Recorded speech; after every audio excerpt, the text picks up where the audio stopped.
Welcome to the show. On today's episode, we have Dr. Meg Mill. She's a functional medicine practitioner, best-selling author, podcast host, and speaker. In her virtual functional medicine practice, she works with patients worldwide to heal the root cause of their health struggles through advanced diagnostic testing and personalized support. With her 2 decades of clinical experience in conventional and functional medicine, she can help people improve their health naturally while still understanding and respecting conventional practice protocols. She's particularly passionate about helping people end headaches and migraines, increase energy, and restore mental clarity without drugs or overwhelming protocols with her proven EAT method. In today's podcast, we are going into hormonal and all types of migraines. If you or someone you love suffers from headaches or migraines, this is the episode for you. Please enjoy. Hi, Dr. Meg. Thank you so much for being with us here today. Thank you so much for having me. Before we get into everything, can you tell us a little bit about your journey and your educational background? Yes, absolutely. So I started out as a PharmD. So I got a doctorate in pharmacy and then went on to do a residency in ambulatory care. And so I worked in clinics in the hospital and different venues to really do medication management. And when we were working on one of the things I noticed over years of practicing is that people were just on so many medications. And I knew the protocols, I knew why we were on all these people were being put on all these medications. But I really started to see people just really survive. They weren't really thriving. They weren't necessarily getting better. They were just stuck in this, okay, now we have another medication. And often that causes side effects for another thing. And really without the treatment of what was actually going on, sometimes just managing symptoms. And so that made me, along with some of like my own health struggles, I was having a lot of GI issues. I was seeing gastroenterologists and not getting the answers that I needed, made me take a shift. And I really had always had more of a preventative approach, more of a holistic approach anyway in my own personal life. And I just really thought something needs to change. Like we don't need to just keep band-aiding these issues. We need to really see a change. So that's when I went back and really started to learn and work on certifications in functional medicine. So I really really did almost like a true flip and really then started to practice as a functional medicine practitioner where we work on really finding the root cause of your health issues. So instead of really just taking those medications and putting them on in like more of a band-aid approach, we really look for the connections. We want to look at your imbalances in your body. We want to balance your hormones. We want to make sure that your gut health is okay. We want to make sure you're absorbing your right nutrients and all of those things so your body can really naturally heal. And then I see this transformation where people really do feel better. It's amazing. And have you seen a greater increase in the want from the general population for functional medicine? I do. Yes. I think that it's really coming, people are starting to become aware. I think when I first started practicing, it was funny because I was in this group of other people that were professionals and I was saying everyone had to say what they did.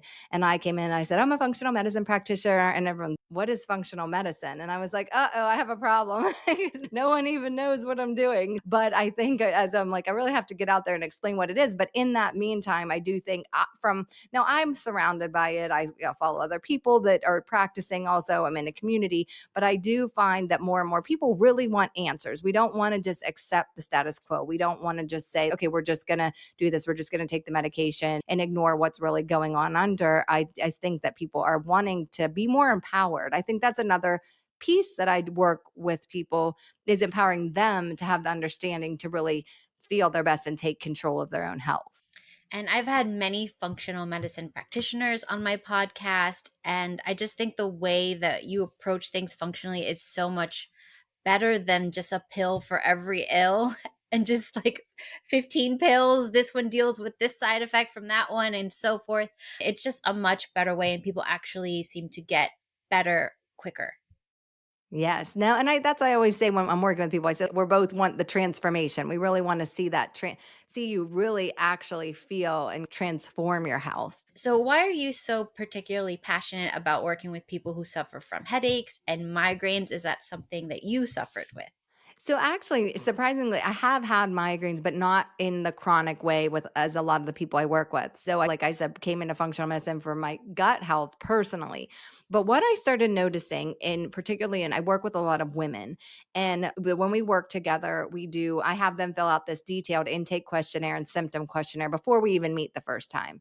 And I noticed this pattern. So either people were coming to me with headaches and migraines, or when they were normalizing it. So they were coming to me for other reasons, maybe even like underlying gut health, be from taking Advil for all these years that was ripping their gut up, or because of the headaches. But they were filling out these forms and they were saying like, "Oh, I have weekly headaches or I have migraines every month," or they weren't even feeling like that should be a problem because they were so used to it, and they were just being told there was nothing they could do and they just needed to take medication.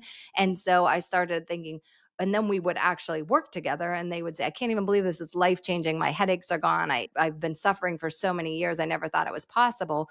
And so I started to see this trend. And so it made me really dive into really focusing on being able to help people, because I think it's something that is normalized, and they are often told that you people are told that you just have to live with this. There's nothing really you can do except for taking pain medication, and that's just not the case. Yes. And I have suffered with migraines ever since puberty, mostly just hormonal migraines right before my period. But maybe a couple years ago, I started getting histamine triggered type migraines if I eat certain foods, especially because I know histamine intolerance is higher right before your period.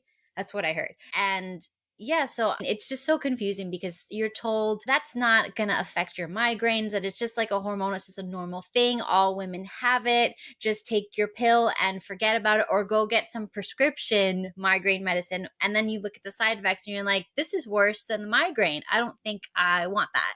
Absolutely. Yeah, some of the medications that are used do daily make you feel worse even than having it. So then whenever people can be migraine free and get off the medication, that's really changes your quality of life for sure. Yes. Are there any foods that contribute to migraines? Yeah, so you mentioned histamine. So I think that is a major one for a lot of people. There's different reasons that histamines can cause problems, and one of them is an enzyme deficiency called DAO. So DAO helps us process histamines. And when people either you can have a genetic deficiency, you can have like a genetic SNP that affects that, you can have other reasons, but you may not break down the histamine as well. And so and that's confusing because like you probably felt when you were getting into this, things that are healthy like avocados, or they can be high in histamine, and they're not always foods that you think. I think one of the biggest things when it comes to food and really migraines and headaches is that they're not always foods that you think you should avoid. We know there's talk about the sugar and processed foods, which they contribute, but we also need to think of things like the histamine foods, which can be healthy. We also know that foods like salicylates, and those are foods like citrus. So some people can have problems with oranges or lemons or things with salicylates in them. Foods with tyramine, think of cured aged foods.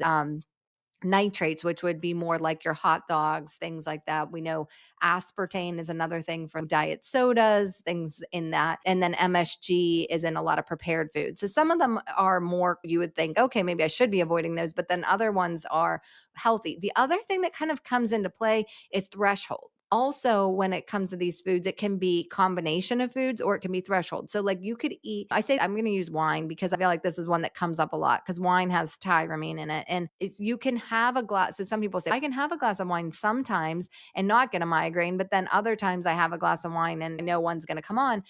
But I don't think it's the wine because I can drink that sometimes. But it still may be a factor because it could also be the wine with some aged cheese or in a combination, and sometimes you're just hitting that threshold of putting you over the edge. So we have to look at different components. We look at the foods, we look at the thresholds, we look at the combinations. So one thing I have people that everyone can start to do, your listeners can start to print out a blank calendar, and then if you get a migraine or headache, write down the foods that you ate within the last 48 hours, because you can have delayed reactions sometimes, and that can even make it more confusing because it could be what you ate yesterday, not today. So it's really putting all those pieces together and then start to see, like, is there a pattern?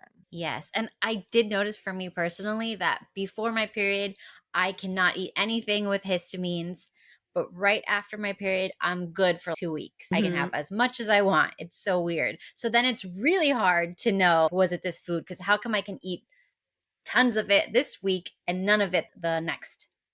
Yeah, so it makes it tricky, and it's really about dialing in, and there's an estrogen component to the connection with the histamine too, so that can be why the cycle it matters. So even in that calendar, you can write down the other things that have people when they do that is write also down like the time of month, your even your stress levels, your sleep patterns, were you dehydrated that day? If you put all those pieces together, it can start to give you some clues as to like what combinations of things are triggering you. How would someone know if their migraines were hormonal? So, generally speaking, when you're someone who suffers with hormonal migraines, you generally get them either the week before your period or during ovulation. And you notice that they're coming at the same time every month. So if you're someone who gets a migraine every month and you're like, okay, I know sometimes people can say, I know I'm going to get my period because I got the migraine, like you're saying before. And the reason is that happens is the two biggest hormonal components for migraines are estrogen dominance and a rapid change in hormones. And we become so what we need to do is we need to figure out why we're estrogen dominant. So when you have high levels of estrogen, then you can have a release of prostaglandins, and prostaglandins can be inflammatory and can cause the migraine. But we need to really dial in and see where your imbalances in your hormones are. So I do say with hormones, it's best to test, not guess, because you could be, but you estrogen dominant because you're have low progesterone and your estrogen levels are fine. Or one thing I also see often is that people can also have fine estradiol levels. So estradiol is what you would have checked in your blood if you just went and got a blood draw. But in your estradiol could be fine, but you might have higher of different metabolites. So the way you process your hormones and detoxify them, when we think of estrogen, you want to think of use it and lose it. You want to have enough in your body that you're really using it and getting the effects, but you want to be able to process it out. So we need to be able to detoxify it in the right way. And if it's going down the wrong pathways in again, when we're detoxifying it, it can actually have these metabolites that act more strongly than the estrogen itself. So we also need to make sure that we're metabolizing it correctly and getting it out of the body. So all of those things come into play. So it's a good idea to, if that is you, to really get your hormones tested. But what you also can do right now is really start to look at your estrogen in your environment. So we're surrounded by what we call xenoestrogens, and they're everywhere. So we're not thinking, oh, there's estrogen in my makeup. There's estrogen in the receipt that I pick up from the grocery store. There's estrogen, so we're actually getting levels of estrogen outside of our bodies. Yeah. So Yes. making some of those changes can be impactful too. Yeah, I do know about the estrogen. I do have estrogen dominance because I have really high testosterone and that converts into more estrogen. Yes. And that's another factor. Yes. Yes. So do you take So, like aromatase inhibitors to try to block that too? yes, I do. And I've noticed, like, why isn't my estrogen going down? I'm not with my skincare products, my environment, everything. I try to make sure there's no estrogens or estrogen disruptors. And then I just found out it's in your clothes. And now I'm like, ugh, another I thing. know. It can feel overwhelming, can it? It is. Oh gosh. So if and I tell people the other thing it can feel is expensive. So because it is, it's okay. You know what? Now makeup can be expensive. Think products are okay. Just switch out one at a time. If you're someone who needs like a place to start, just take one product at a time and switch it out to something that is clean. And that you can always go to the EWG Skin Deep site to check out your products too. That's a helpful place to go. Yes. Another thing is I notice when I buy cheap furniture, conventional mattresses, and there's like that off gas Mhm. VOCs in the air or perfumes, if anyone has perfumes around me. Yes. All of those things, not only do they raise my estrogens, but they also give me sometimes migraines. And since I run a program specifically for people suffering from headaches and migraines. It's a group program. And we were actually just talking about that in our last meeting. Because there's chemicals often in the scent. So people are generally that have migraines are more sensitive to scents and more sensitive to a lot of chemicals too. you can all be in the same room. Like, so sometimes people are like, oh, this is bothering me, but it doesn't bother anyone else in my family. But we all have different levels of sensitivity to things too. So really paying attention. Do you ever do essential oils? Certain ones I can do, but certain ones also give me a Yeah. migraine. So that's another option. Sometimes people can find if you want a scent, but you can't do the perfume, you can't do the candles, we don't want any of those because of the sensitivity and the chemicals. Then sometimes that's an option too. I know. Even like putting that in the holiday season, putting like the water with some cinnamon sticks and oranges and cloves and just getting a natural scent that way can be another kind of way to replace the candles. Yeah, and I don't know if you've ever talked to about this, but I find that if I put plants that get rid of formaldehyde or VOCs in all the rooms, it's so much better. Much more Yes. than even an air purifier. Okay, so you find the plants more helpful than the air purifier. Okay, I've never Yes. done a study on that's an interesting concept, the difference in because I do often recommend getting the air purifiers. I know that when I first got mine, my husband said to me like, "Oh, we don't need this. We have a furnace filter. We don't." And I'm like, "Nope, I'm getting it. We're putting it in the bedrooms." And seeing those when you see the filters, I have brought them up the first time. I'm like, "Look at all what's still coming out." I mean, they make a huge difference too, but the plants now, do you even keep plants do you keep them in every room then? Yeah, I keep them in the bedroom on all the windowsills. I have all these, and it's very hard because I have cats, so I have to find the cat safe ones that Oh, deal yes. with this too. Uh-huh. But I put them there, and I'm telling you, I got one piece of furniture. I didn't realize it was like Formica or whatever as the off gas, and I couldn't even go into that room. So I'm like, nobody can go into that room until it off gases, and then leave all the windows open. And then I just Yes. bought two plants and put Okay. them there. The next day, the smell was completely gone, Oh, wow. and I'm Okay. like, the air purifier didn't do this. No, yes. Is there any plant or specific plants that you're You using? can look it up. There's a bunch of different plants that specifically do that. I think they're amazing.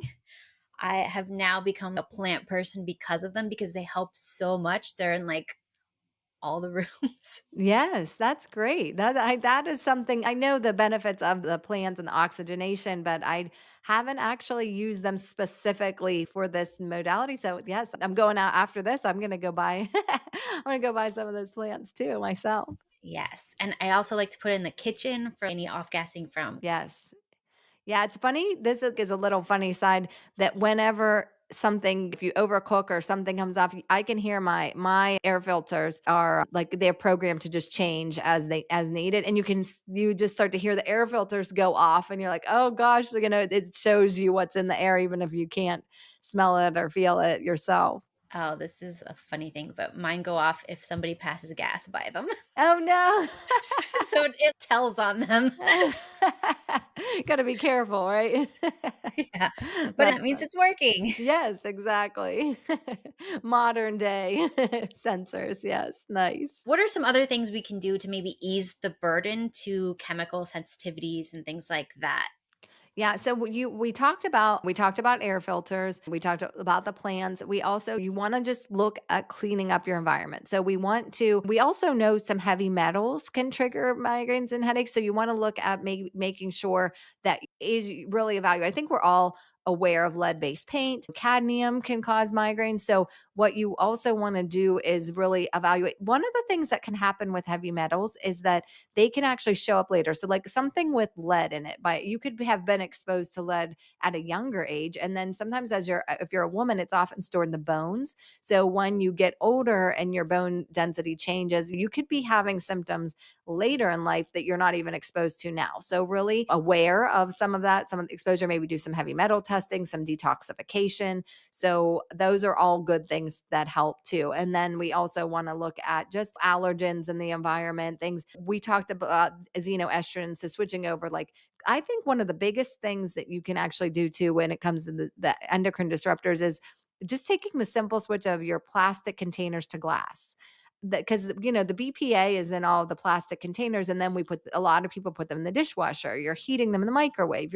And then they're breaking down and they're leaching into your food. So then you're eating the components of this BPA. So I think just taking that, if you're like, I think that's one of the first things if you're looking for one thing to change in this regard is switch out your containers and use glass containers to store your food. And one thing I'd like to mention is you can use glass jars, let's say old pasta jars, if you don't want to buy all glass, Tupperware, or whatever it's called. So that's something that I do We even as drink out well. of those mason jars too. Well, my Yes. kids will drink out of those. You just keep them around. You can repurpose them for anything.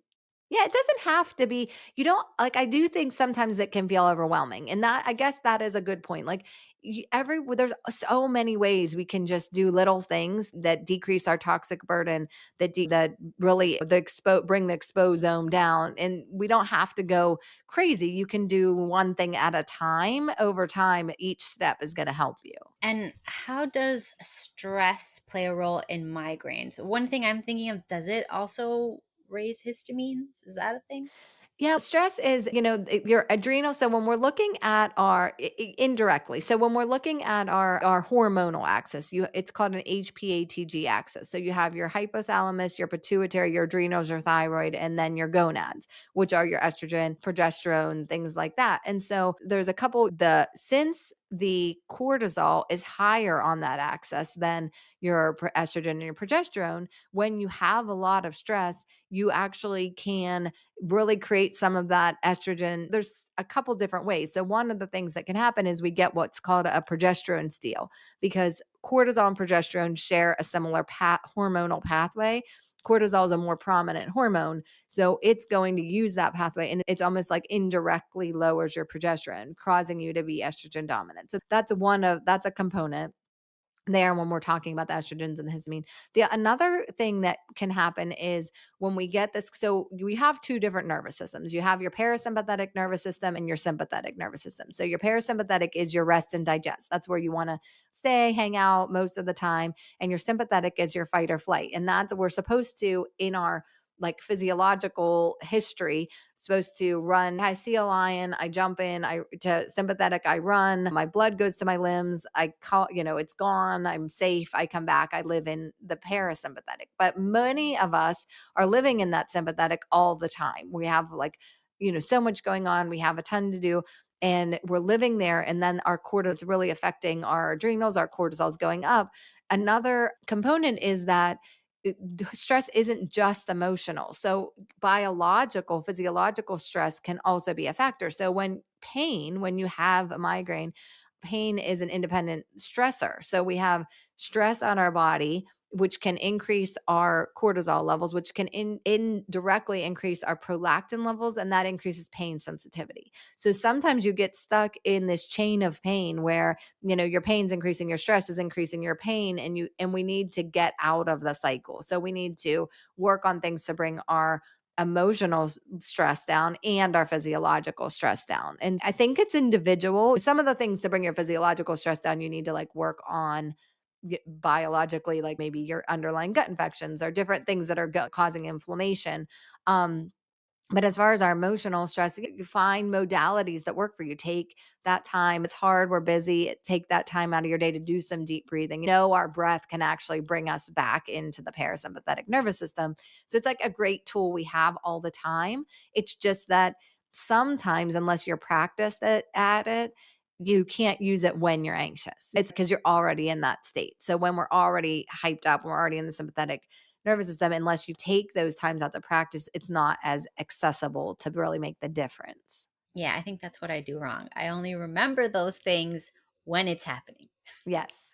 And that you're not alone. That happens a lot. And so then it's like when it's happening, you're like, okay, now I need to deep breathe, but you're not practiced at it. So it's like, oh, that doesn't even work. But when you take 3 minutes, 3 times a day out and just sit, close your eyes and do the deep breaths, what you'll actually notice that then when you are stressed and your body's used to it, it's, oh, okay, I can actually calm myself, and you can physically feel yourself calming down. Meditation, there's so much data supporting meditation, gratitude journaling, even connecting with nature. There's so many things you can do.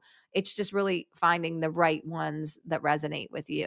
I want to talk to you a little bit about food because this is something that I deal with. Okay. So, if I have something that's even slightly off, maybe it's a little aged, maybe it's like a little old, like a leftover or something like that, so it would be higher in histamine. I can smell this is a little off, and then I'm like, I don't want to have that. But then my husband's like, I just paid all this money for it. It's fine. It's fine. You're just crazy.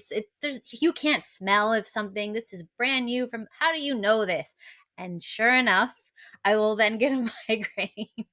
And then he might get like a little stomach upset, but it's very quick for him. It's no big deal for him. Me, I could be 3 days with a migraine until everything fully escapes me.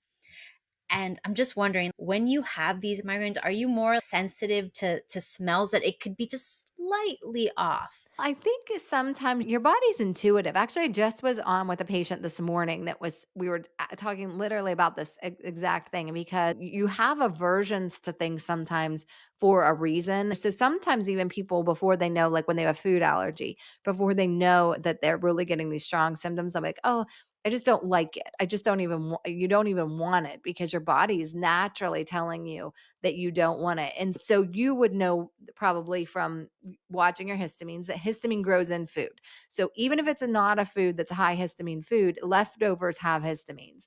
So if you have migraines, you want to eat your leftovers within 24 hours. You don't want to let them go for a few days because you're just growing histamines in them even if it's not a high histamine food. So I think that yes, I don't know that there's like a necessarily like a smell. I think maybe people that are sensitive have a more heightened sensitivity to things and can smell maybe to a greater degree than other people. So you have that more sensitivity, but your body is also there's an intuitiveness that shows that you don't want this, that you know that it's going to be something that's going to affect you. So you don't want to eat it. Yeah, I get that at restaurants too, so I don't know how they cooked it or if it's fresh or not. And I'll go to the same restaurant, order the same food. I get it, and I'm like, "This is it's off today." And they're like, "Just eat it, it's fine. It looks great." And everybody else smells it. They're like, "It smells wonderful. What's wrong with you? It's great." And then I have it, and then I get sick every time. Okay. So you know when you get so as soon as the meal is brought out, you know that that was you're able to sense that as oh like that something's different. And when Yeah. every time you sense it, you do get the migraine. Yes. Yes. Yeah, so your And body's yes. telling you that you shouldn't. Yeah, I say listen. I say definitely listen because you're getting that. It was in a different relation that we were having the conversation, but your body can sense, hey, this is not something that's gonna work for me. This is something that I don't want. And so often you'll say, okay, yeah, there's a sense that I shouldn't eat this, that I don't like it. So I would say, hey, you know what? I have my own intuition about my food. Could you just get me something else? Okay. That's a much with your husband, you can say, I'm just not going to eat it. What at the restaurant, that's trickier because it's like, what do you say? Okay, the meal you brought me isn't isn't good, Yeah, but you it's don't like, know "This what is they're a preparing. $100 steak. What are you talking Yes. about? I'm Yeah. sorry." Yeah, you're like, "I'm sorry, but I can't I'm not gonna eat it." And then you don't know. That's the thing when we're not cooking our own food, we don't know how it's prepared, how long it's been sitting, what they do they pre-cook and warm it? Are they cooking everything fresh? How long has the meat been there? That is a hard thing. So there is something have you ever used something called histamine block? Yes, I have, and I really wish it worked, but Okay, it that did does not not. work for you. Okay. I use a lot of it. If it says use 4, I'll use 10 and it still won't work. Gotcha. Okay. Because that's something that helps some people. If you're listening, like if you're someone who is sensitive to histamines, that helps with the DA process. That histamine it helps boost that DO enzyme really to break it down. So that some people can. I'll tell some people who are sensitive to just keep that in your purse or something. And then if you're out to dinner and you don't know, take some of those. But so you're not even finding any relief there. Yeah. Yeah. One thing that I think helped is I did a gut test and they found the overgrowth of I forgot the bacteria, but one bacteria was very high. Yeah. So they're like, this is resistant to like all these antibiotics, but you can take, I think it was berberine and oil of oregano. So I was taking those. And when I took those, didn't get headaches if I had something that smelled a little bit off. So I'm like, it might be the Oh, gut then I do infection. yeah, I think you probably need to look at the gut because this is another interesting thing when we're talking about the gut. There are certain bacteria that also are histamine producing. So you can have different when you're looking at some of those stool tests, what we'll do is often, did you have a stool test done? Is that where they saw? Yeah. So when we're looking at the stool test, then we're looking at different microbes. And there are certain ones that actually depend. We're talking about DAO, we're talking about all these different things. But if you have those bacteria, they can also be producing extra histamine. So you may have been killing them off and getting that load down. But then once you, if you didn't do it long enough, maybe they're growing back. I have actually seen people, I had someone who it was had to be on like really strong medication for 20 years to control itching, like full body itching, that was on a strong medication, tried everything, shots, all this stuff. And here we found an underlying histamine producing bacteria, clear healed the gut, and he was able to be medication free, never had it again. It is when you really do some of these things and dig in, it's life changing. Yeah. I did find before I found out about that, that when I went on a carnivore diet, all my migraines went away completely. Okay. All my symptoms. So I can even have something that's slightly off and no problems. It was so weird, but that's not sustainable. Yes. Did you ever, another thing we haven't really got into with the food, because we talked about the specific triggers, but another thing that can happen is food sensitivities. So doing a food sensitivity test and finding out exactly, because those are inflammatory responses. So you get those IgG antibodies, they cause the inflammation, they cause that immune response, and that can also trigger. Did you ever do that? You know, when because maybe you were eliminating foods that you were sensitive to when you were doing that carnivore diet I too. did the Cyrex Labs food sensitivities Okay. test. Everything came back in the red, everything Oh, no. except for dairy, eggs, and something else. But like the Okay. things that most people When have people have, sensitivities to, yes, I was in the green. Oh, and gluten yes. and all the Okay. types of gluten, all the parts of gluten, Uh-huh. all green. It was so weird. You were the opposite of most people, yes. Yes. So So were I'm you like, definitely leaky gut. yeah, yes, yeah. So healing, those are all components. So like the leaky gut, that can contribute. So it seems like you're figuring out, but all of these, putting all of these pieces together and then really dialing into, okay, where am I getting them? The another two other simple things that you can start to monitor free are your hydration and your sleep. So dehydration is an independent risk factor, not getting enough sleep, not getting good quality sleep. So those are also other things that are just making those changes in your life that are easy to do pile up. Like it's not just someone might be like, oh, my sleep isn't going to make or break, but it's all, it accumulates. So it's like when you're not sleeping well, then your melatonin can't go up and your cortisol's not rock bottom at night. And then it affects, and then when your cortisol's off at night, it affects your circadian rhythm and it affects like all, so it's all these like downstream things that can keep happening. So it's putting all those pieces together that can really make that difference. Yes. And I do know that sleep plays a part, definitely, because if I don't sleep very well, I will get at least a mild headache in the mornings. And it's just, yeah, because you didn't sleep. And then I know that will ruin like your cortisol, and then that'll make you make poor choices when it Yes. comes to food. And it's Yes. just like the whole cycle begins again. Yes, no, I agree. Yeah, that's a good point because then it's like hard to stay on when you're trying to make choices that are healthy and good for you and serving you. But what I find the most valuable in in this journey is often when people come to me, I have to say, okay, we're going to do this and this, and they're doing it because they're getting recommendations, but where the magic happens is when they're actually making the choices because they feel better. So when it switches from like I'm doing this because I should to I'm doing this because I see the difference, then it can be. And you know what? This is like another, I'm going to go off. These are nuances. So, we might as well share. So, even things like your water. So, you need to stay hydrated. You need to stay hydrated at a cellular level. We need to drink water throughout the day rather than chug it all at once and to really get it when it in the cells and uptake. Now, in order sometimes to do that, we do electrolytes, which are good because electrolytes help you be able to absorb water at a cellular level. So adding electrolyte into one of your classes. Now, where it's tricky is then many electrolytes have citric acid. And some people have a problem with citric acid. So you are thinking, okay, I need to stay hydrated. I'm using electrolytes and now I'm doing all the right things, but my electrolytes have they're not looking at the label because you're not, you're thinking I'm buying electrolytes and here they have citric acid and you're triggering yourself. So it does get complicated.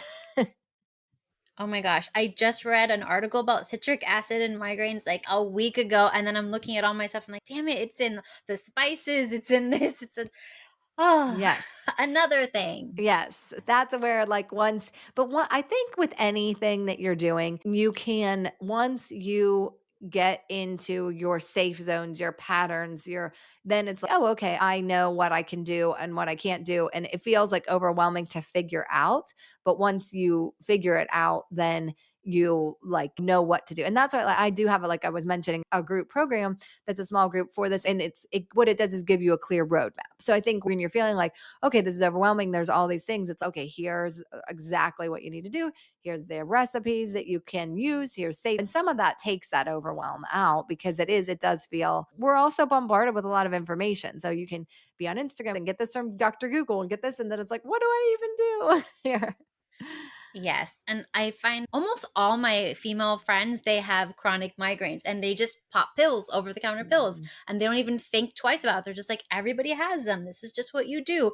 And I'm like, it could be this, it could be this, it could be. And then they're like, whoa, that's too much. Yes.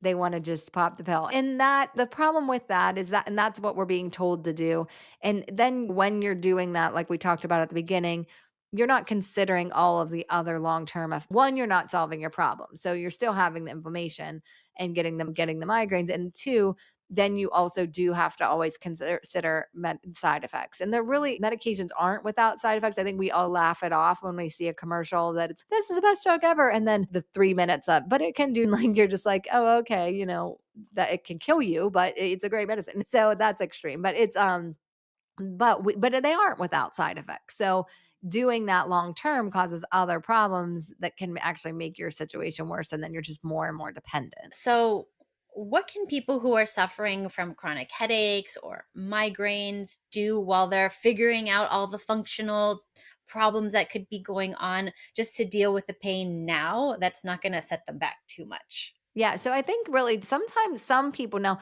you were saying you have some sensitivity with essential oils, but some people have a lot of success with peppermint, rosemary essential oils, those putting those on your temples, really putting like a cool cloth on your forehead, try to go to a cool dark place. I think taking a drink, getting a glass if you when you as soon as you feel it come on, getting a glass of water so you make sure that you're hydrated. The curcumin is a natural anti-inflammatory, so sometimes taking something like a curcumin, there is a supplement called Leafy Prana that has some ginger in it. So there's different things that you can do just when it comes on. But I would say yes, start by taking it as soon as you find it happening, taking like a big glass of water and then also removing yourself from triggers that are happening. If you're light, sound, smell, try to remove yourself, get to a place you can relax and then maybe try some essential oils, try a cool cloth, something like that and maybe some curcumin. Okay, this is what I do. It might be a little bit TMI, Yeah, no, but I'll tell good. you. Yes. Okay, I will do super strong tea of ginger, Okay, the ginger's helpful. and then I will take magnesium malate, but twice the dose. Okay. And then I will take like a glycerin suppository to try to like get everything out of my digestive system as fast as possible. Okay, because you feel like you've had something that triggered Yeah. you. Okay, so you're trying to get that passed through. Yes. And then as soon as everything is emptied, it's fine. It's gone. Okay. Yeah, so you are very sensitive to the foods. So that is showing. You're showing that, okay, yeah, you have the trigger that, yes. Yeah. And you feel like it's only histamines, or have you looked into some of the other, like the tyramine and the salicylates and the nitrates, things like that? I've looked into them, but I haven't seen anything. It's for me, it's like certain probiotics, huge Oh, migraines, okay. certain fermented foods, forget it, can't Yeah. get near that. Mhm. But it's more like anything aged or fermented Okay. for me. Yes. Yeah. And everyone's unique. So that's what it's like. Someone listening could be totally different and they could be fine with those, but it's a different set and it's a different combination. But it's really like figuring out that for you and then being able to get it in your life in a way that that works. Yes, and I'm always worried about people who just go to your conventional doctor and they're just given a prescription and then they never know what's going on. No, and that's why they're living with it for their whole life because you can often it starts our hormones change in puberty. So it often for people will start in puberty, but I didn't have it start people come. I've had them since I was 6 years old. And then you also like another thing to look into is going back and like looking at your onset. It just happened like with someone I was working with that was like, okay, I've had them since I was 6. She remembers when she got them and we got back into it. And I was like, did you have any like tick bites? Was there something like we were trying to go into what was going on in your life? And we were camping and I actually did get a tick. And this can be Lyme is another reason that you can have chronic headaches. So mold toxicity, we didn't get too much into that, but did you move? And then that's when they started. So it's really figuring out there's a lot of different things that can go into it. But once you really start to dive into it and really find those underlying causes, then you can unwind them and find the ways to heal. Yeah, one thing that's really sad is whenever my friends growing up, whenever their family would get a lot of money, the first thing that they would do is, we're going to do horseback riding. And then Okay. immediately I'm just like, please don't do horseback riding. Please don't do it. Please don't put your kids on a horse. You don't understand. And then they would get tick bites and then the Lyme would show up. And these are young kids. And I'd see them like, sometimes they'd be balding or they'd be inflamed and from the tick bites. And I'm like, I hate to say it, but horseback riding is probably not the best thing. Yes, yeah, that is I agree. Yeah, it is. It's unfortunate and it's everywhere now. It's hard to avoid it, so it's something that you just have to be aware of in a factor, depending on what area you live. I live in Pennsylvania, and in our state, it's everywhere. I think it's everywhere now because it wasn't always, I'm in South Florida. It wasn't always Mhm. here. But Okay, now yeah. like it's come down here. Now my husband, he's seeing it more Okay. in his practice too. So I'm just like, it's Yeah, everywhere it's now. it's something you have to consider, especially when you like with headaches is one of the there's so many symptoms with Lyme, but headaches are one of the symptoms for sure that we see regularly. So so like when did this happen? Did this start all at once? Did it start at a certain point? Has it been going on forever? Is those things can play a role for sure. Oh, and the other one was hanging out at golf courses because of all the pesticides that they use. Oh, yes. Yeah. Yes, and even think of your neighbors. You may not be spraying your lawn, but are your neighbors all spraying their lawns? And are you out so like you're saying with the golf courses, are you outside? Are you exposed to some of the chemicals that are in the air then? And so all of those things can play a role for sure. Yeah. One thing is really funny. My mom would get these moving rashes, really painful rashes. And I'm like, you keep getting them. You're doing something. Are you putting chemicals or whatever? And she's, no, I'm not. And then I go over there and she is spraying chemicals in her yard on her little plants and it's windy and it's getting on Oh, her. And I'm like, what no. did you think? Oh, man. And she wasn't putting it together. She wasn't. No, years go I by. know. And then she finally stopped doing that. And then they all magically went Yeah, away. there's an easy solution. Sometimes though, it's hard to tell. Sometimes when people are in that mode, it's hard to make the change. So you can just do what you can to try to like, okay, well, we can you make a difference. But did she finally listen to you or how did the change Yeah, come she about? finally listened to me because I said, just don't do it for a month and see if it comes back. And it didn't come back. So she had to admit it. Yeah. She's like, okay, you are correct. Tell us a little bit about your group programs. How does that work and who's it good for?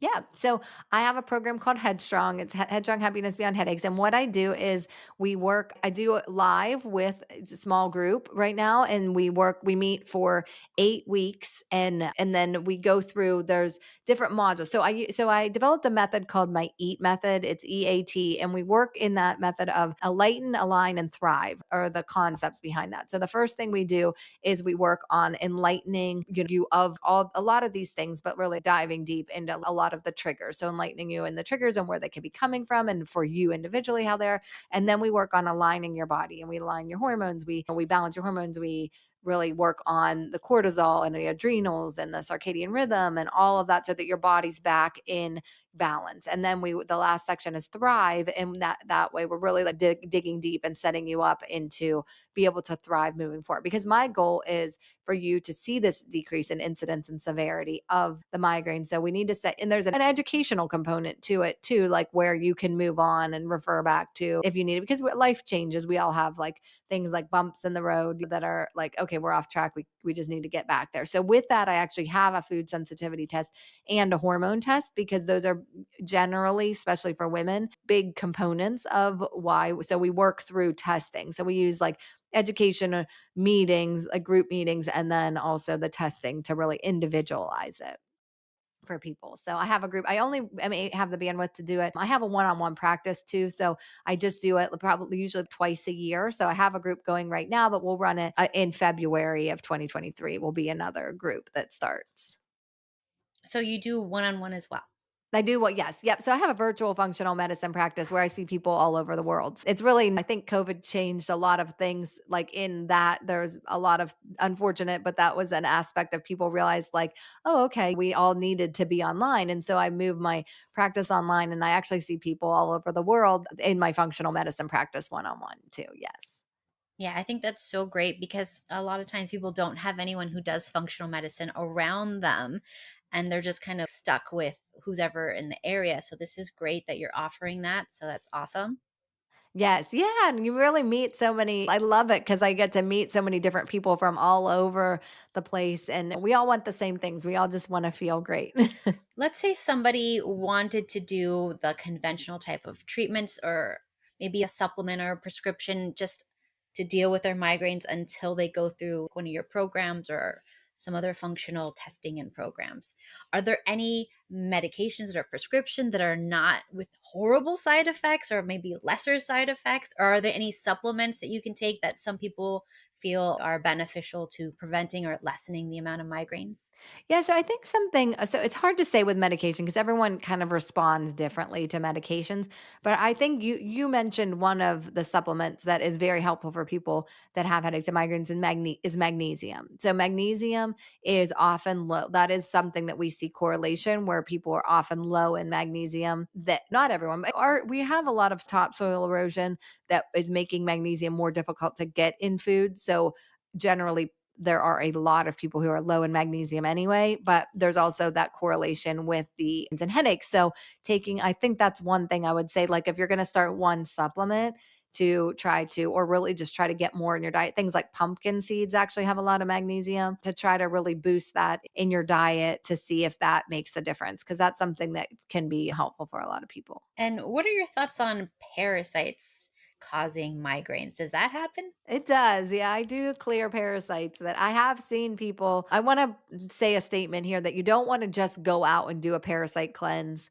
if you don't know if you have a parasite. So I have had people come to me and they're like, "Oh, I just finished a parasite cleanse." I'm like, "Well, do you know if you have one?" And they're like, "No, I just did it." And I'm like, "Well, do," because they're like everything else. If you're doing this cleanse, it's not specific always, and it can be knocking like good bacteria out of your system. So you do want to get the testing, but I have had people that once we clear parasites, the migraines go away. And so there can definitely be a correlation. Oh, that's interesting. When I did the stool test, I was asking, are there any markers or anything that show that I might have parasites? Because I'm like, that seems to be what everybody's talking about. It's got to be parasites. And they're like, no, absolutely none. And all the Okay. things you thought were parasites were not parasites. And Uh, I'm like, damn it. yeah, but you know what? When you're saying that dysbiosis, when you're seeing that bacterial overgrowth, it's not just parasites that are causing it. There are, like I was saying, there are certain bacteria that are histamine producing. So, like with your strong correlation to histamines, you could have an overgrowth of those bacteria, and simply bringing those down can make a big difference in the way you feel. Yeah. Which social media platforms are you most active? Do you post like any tips and tricks Yeah. or anything Yeah, on so social? I'm over on Instagram. So I do a lot of posting on Instagram. That's where I hang out the most. I have a lot of information so you can go, and I just started my own podcast. I've been on a lot of podcasts, so I started, and it's called A Little Bit Healthier. And I just go on that podcast and give you tips that you can do every day just to be a little bit healthier. What I was not like you were just saying, not everyone can get to a functional medicine practitioner or can do that right now, but there's things you can always do just to be a little bit healthier. So that was the concept behind that. And there's some trick online, I don't know what you think about it, where you put a cold pack on the back of your neck and put your feet in really hot water. Does that help with migraines? I have not seen that proven, so I'm not I can't speak to that. Just like last year, there was Yeah. a trend to drink lemon in your coffee and that lose weight, and so Ew. yeah, there was like there's always these trends of, "Okay, try this and try," but I'm not saying it would hurt you, but I haven't necessarily seen any proven effects. Yeah, I did try it for one migraine, did nothing for me. Yeah. Yeah. Whatever works for some people think, "Hey, it works." And then it just gets the trend and starts going viral, right? Yeah. What are your thoughts on coffee if you have migraines? Is it something that you can use as a tool when you have migraines, or should you avoid it because you could get caffeine withdrawal migraines? Yeah, so caffeine's a little bit complicated. So caffeine. So sometimes people, when you're looking like an Excedrin, there's actually caffeine in it. So caffeine actually can be helpful for people that have migraines, but you can get rebound headaches and migraines from caffeine. So you just have to be careful. I don't say no coffee. This is another pattern to look for. Like generally, we have a similar pattern on weekdays. We maybe get up, we go to work, we have a cup of coffee at the same time, and maybe our pattern on our weekends is different. So if you're like, my pattern, like every weekend I get my migraines on the weekend, or there's something different. Some of those patterns, you could be like, maybe you don't get up and have coffee at the same time. So you sleep in and you're actually getting a rebound headache from withdrawal. So you definitely can get rebound headaches from withdrawal with caffeine. So, you just don't want to overdo it with the caffeine. And you also want to pay attention to some of those patterns. So if you're going to do it, you have to do it every day. Yes, yeah, or not too much. I would say consistently and not overdoing it too is important. Yes. Okay. And I do also find that a lot of people don't know, but sometimes when you take certain supplements, especially if you're in the functional medicine space, you might go, oh, this is a good supplement or that's a good supplement. And then if you take it too late at night, then you don't sleep. And then Oh, because yes. of the lack of sleep, you Mhm. get a migraine. Yes, so like a B vitamin would be example. Like some vitamins are supplements are energizing, especially things when we're looking at like even different adaptogens and the way they work, like an L-theanine is calming. You could have things that are stimulating. And so yes, you can. That is hard because you just go and you buy it and you hear someone say, that's a good recommendation. And then you go purchase it and it's okay. Yeah, but you need to be able to use it in the way that it's intended at the right time of day to get the most effective. Yes. And you definitely want to get your sleep. So that's a Yes. good point. Yes, because I wasn't sleeping like the last week, and it was because I was taking an adrenal formula, but I was taking it too late. Oh, yes. Okay. They didn't And then, say like, I'm this. like, I can't sleep at all. Yes. And because my husband does functional medicine, but Okay, yes. but I don't listen to him, and he's like, Oh, no. family is the worst to treat in the world. Yeah, I get that, yes. It's not non-compliance, right? Yes. Because in the Yeah, so beginning, he he was like, helps. here's 50 supplements. And I'm like, I'm not going to do this.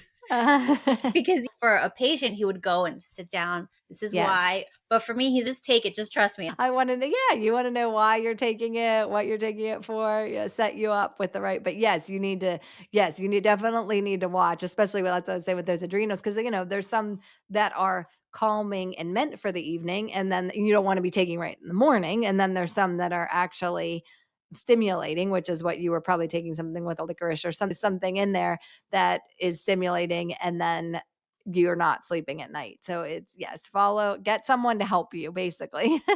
Get someone to give you the path. And that's what I think like just getting an appointment with someone that can say do that. I think that's where it gets to be overwhelming. It's like trying everything and it's like if you can find someone that you trust to say this is what you need to do, just follow this plan like I'm giving or like your husband's giving to people and then they know exactly okay this is my plan, I just can do that and then we worked. If your plan's not working in your life, we work to change it to make it optimal for what you need, but to get in your life. Because that's the other thing. What you're saying, anybody could give you any recommendation, but I think another key factor is you have to be able to do it in your life and it has to work for you or you're not going to do it. And if you don't do it, just the same as not having it. So I think that's just another thing to make it reasonable for what you can actually handle. Yeah, and I am one of those people that's very stubborn. When Mm. you give me something, I'm like, "No, I don't think that's right. I'm going to research it." And then like I will research it 2 months later and come back to him, oh, I want this. And that's the one I gave you. Ah, And I'm like, oh, I just had to find out for myself. yourself. Yes, which is good. And you're empowered. Or stubborn, Yes. whatever. You can look at it either Anyways, way. so is there anything else you'd like to leave our audience with before we have to go? I think just knowing that there is, if you are someone that suffers from headaches and migraines and you've been dealing with your whole life and you feel like you're just stuck, that there is hope. So I see every day that people are able to really see this change, make changes in their life that really decrease both incidence and severity dramatically. One of my favorite quotes is you just don't wake up wondering if it's going to be a headache day. It's just not a factor in your life. So just having that hope and really knowing there's something you can do about it. Yeah, that's so important. Thank you so much for your time and being with us today. Yes, thank you so much for having me.